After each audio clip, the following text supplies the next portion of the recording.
그렇게 나 홀로 숲속으로 걸어갔네. 아무것도 찾으려 하지 않았네. 그것이 내 마음이었네. 그늘 속에서 나는 한 떨기 작은 꽃송이를 보았네. 별처럼 빛나며 작은 눈동자처럼 아름다운. 나는 그 꽃을 꺾으려 했네. 그러자 꽃이 속삭이네. 난 꺾여 시들어야 하나요? 행복은 추출할수록 멀어진다. 아니, 사실 행복뿐만이 아니라 모든 게 그런 것 같다. 사람도, 사랑도, 일도, 돈도, 모든 게. 이상하게 내가 붙잡고 싶고 이루려고 애쓰고 싶은 것일수록 그것들은 왠지 내게서 멀어지는 느낌만 든다. 행복의 역설이다. 도서관에서 책을 읽고 난 뒤 집으로 가는 길이었다.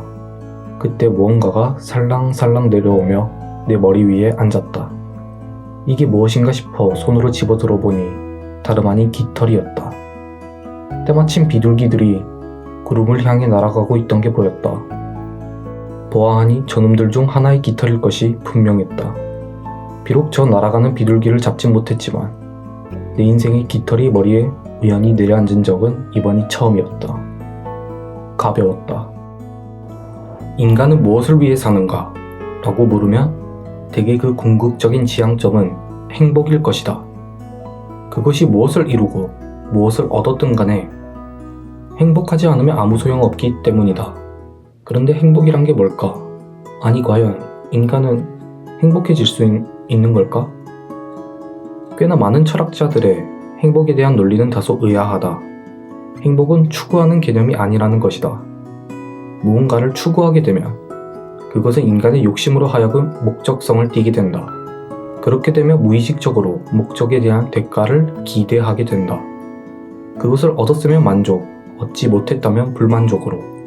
하지만 기대 심리를 뛰어넘기란 여간 어려운 일이 아니다. 예를 들어 여행이나 휴가를 앞두었을 때 우리는 두근두근 설레며 그날만을 기다리곤 한다. 하지만 막상 가기로 했던 장소에 도착했을 때 내가 기대했던 만큼 아니었던 적이 꽤나 많이 있었을 것이다. 난 좀 많이 있었다. 우리가 실망을 하는 이유는 당연하게도 기대를 했기 때문이다.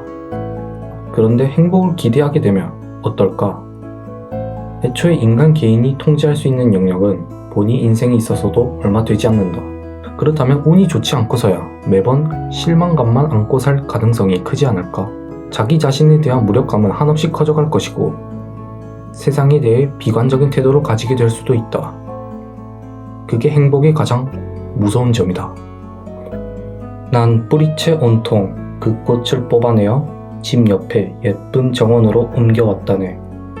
그러자 그 꽃은 조용한 구석에서 다시 살아났네. 지금 그 꽃은 가지를 쳐가고 자꾸자꾸 꽃을 피워가네. 이번에 필사해본 시는 요한 볼프강 폰 괴테의 발견이다. 괴테가 이탈리아에서 돌아온 지 4주째 되던 어느 날, 한 소녀가 그의 집으로 찾아오게 된다. 훗날 그녀는 괴테의 아내가 되고 괴테는 우연히 자신의 집으로 오게 된 그녀를 생각하며 적은 시가 바로 발견이다. 발견 속의 꽃은 소유와 존재 사이에 있다. 괴테는 이 꽃의 존재를 발견하고 소유했다. 비록 괴테의 발견에 대한 해석은 되게 폭력적인 소유 욕망과 영혼성으로 해석되곤 하지만 나는 조금 시각을 달리하여 찾고 싶은 것 없었고 그것이 내 마음이었네 라는 구절에서 시작해 이 시를 행복과 소유의 관점으로 돌렸다. 꽃을 좋아하는 사람은 그 꽃을 꺾어 가지려 하고 꽃을 사랑하는 사람은 그 꽃에게 물을 준다. 하지만 괴테는 꽃을 우연히 발견하고 그 꽃을 꺾어 물을 줬다. 행복은 우연한 발견의 과정에서 온다. 우리가 무언가를 우연히 발견했을 때 뜻하지 않게 찾아오는 것이다. 그리고 그 순간을 간직하는 태도에서 내가 발견하는 행복의 범위를 늘려갈 수 있다. 어떻게 보면 우리가 의도적으로 잡아내지 못하는 운의 범위에 놓여 있기도 하다. 우리가 할 수 있는 일은 그저 던져진 순간을 발견하고 그것을 최대한 만끽하는 것이다. 뭐든 수동적으로 살기보단 그래도 기회가 왔을 땐 능동적인 태도를 취해야 한다. 그리고 내가 우연히 발견한 그것을 온 진심을 다해 사랑으로 대한다. 훗날 알아서 뿌리를 내리고 더 풍성한 꽃을 키워낼 수 있도록. 이는 모든 과정에 통용될 수 있다. 나는 오늘 무조건 행복해야 해 라고 다짐하며 당장 기분이 좋아지는 일만 찾는다면 결과적으로 일시적인 쾌락에 머물거나 뜻대로 되지 않는 현실에서 더 큰 박탈감만 느끼게 된다. 반면 스스로 온전히 통제할 수 있는 구체적인 실행에 집중하면 매일 정해진 분량의 작업을 완료하는 것에만 몰두할 수 있다. 그 과정에서 얻는 성취감과 내 삶을 통제하고 있다는 효능감이 차곡차곡 쌓이게 된다면 어느새 당신은 무언가를 우연히 발견하게 될 것이고 그것을 소유하고 사랑함으로써 단단한 행복을 완성할 수 있게 된다.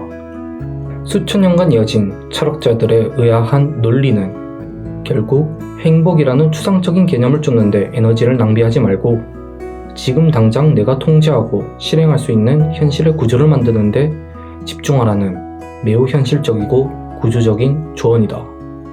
결국 행복은 목적지가 아니라 자연스럽게 불어오는 바람과 같다.